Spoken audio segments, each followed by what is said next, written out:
Ladies and gentlemen, welcome back to another episode of Zippin' Gaming. A lot has happened. Zodiark is in fact dead. With it, I believe Fandaniel is no longer with us as well. I'm not sure though. But we're about to find out what the Zodiark death means for the fate of the existence we live in. Before we speak at length, I believe a change of surrounds is in order. I have more than ill tidings to share, you see. I sensed others arriving not long ago.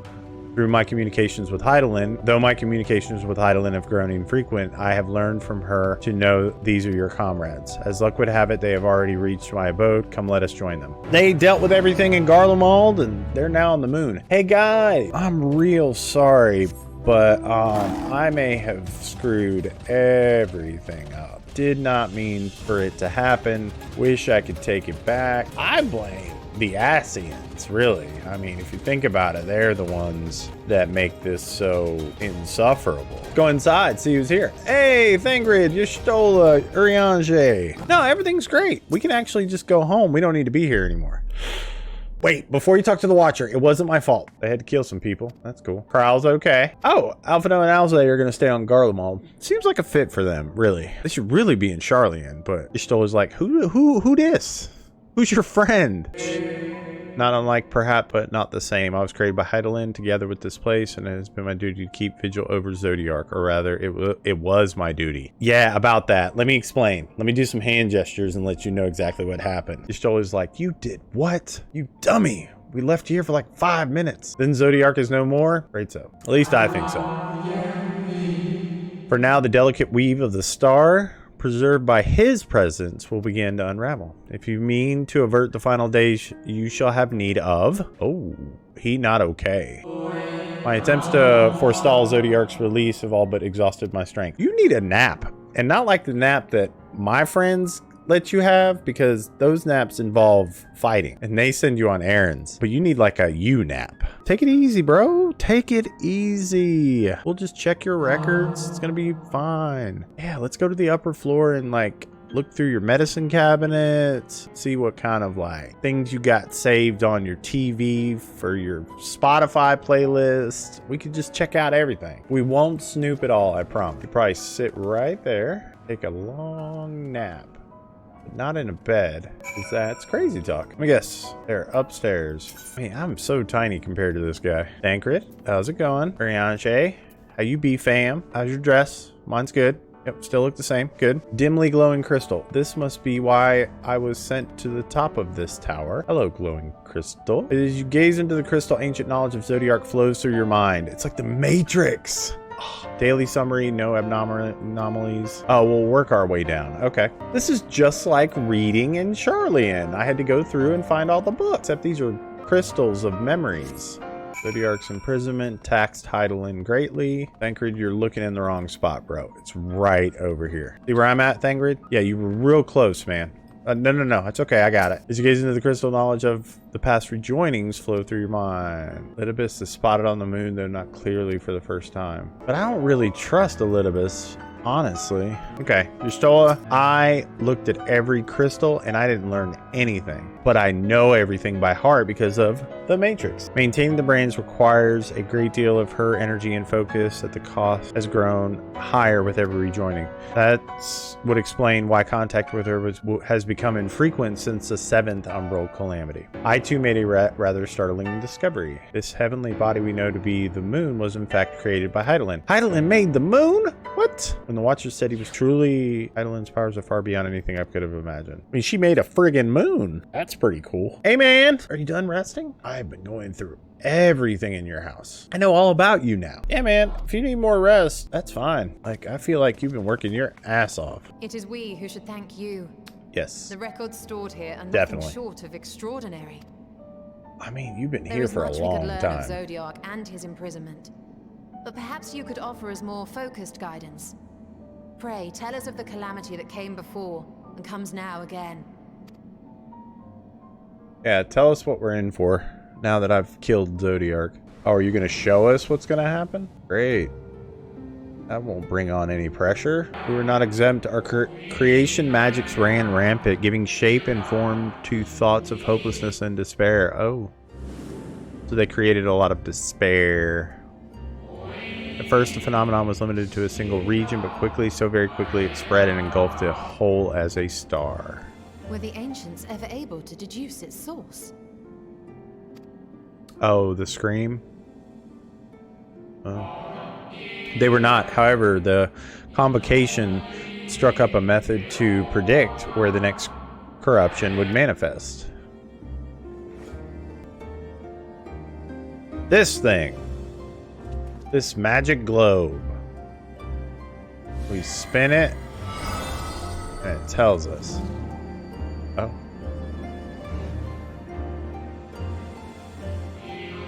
The etheric energies which flow through all of creation in the form of various currents. The currents which course through the land and seas. Cool. These are like ley lines. Those which flow through the very air. And those of a celestial nature which encompass both our star and this moon. Those like land, air, and the heavens. I cannot say I am familiar with... Nor would I expect you to be. Few scholars of our time knew of their existence. Their invaluable knowledge helped us to better understand the nature of the calamity. Okay. I like it. Like the terrestrial ones of earth and air, the celestial currents form a vast network, but the ethereal distribution is not consistent. The convocation soon realized that the inciting incidents occurred in regions where the flow was weakest. Oh. Correlation without clear cause, ultimately. Nonetheless, on closer study, a stagnancy of aether was observed in nearby currents. Okay. And so they sought a means to harness the forces of darkness, of activity and growth. Thus was Zodiark conceived. No less a power than a god's could set right the laws of nature and quicken the flow of ether within the star. Okay. Precisely. With the advent of Zodiark, our end was averted. They channeled all that into creating and forming a god to kind of deal with all that energy. That those who summoned Hydaelyn did so because they saw Zodiark's power as a threat. Is that true? Indeed, there was a faction opposed to Zodiark's creation, but their aim was never to unmake him. They understood the continued preservation of the natural order was dependent on his very existence. Until we could identify and address the underlying cause of the final days, he would need remain, or his departure would set in motion those apocalyptic forces once more. Hydaelyn recognized this as well, and so rather than destroy, she sundered Zodiark herself and the star into lesser reflections, that she might confine him in that place. Oh.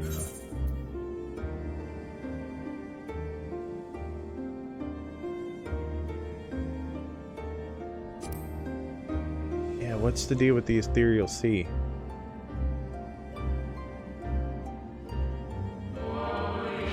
That the two once dwelled as one until Zodiark grew hungry for power, upsetting the balance twixt them.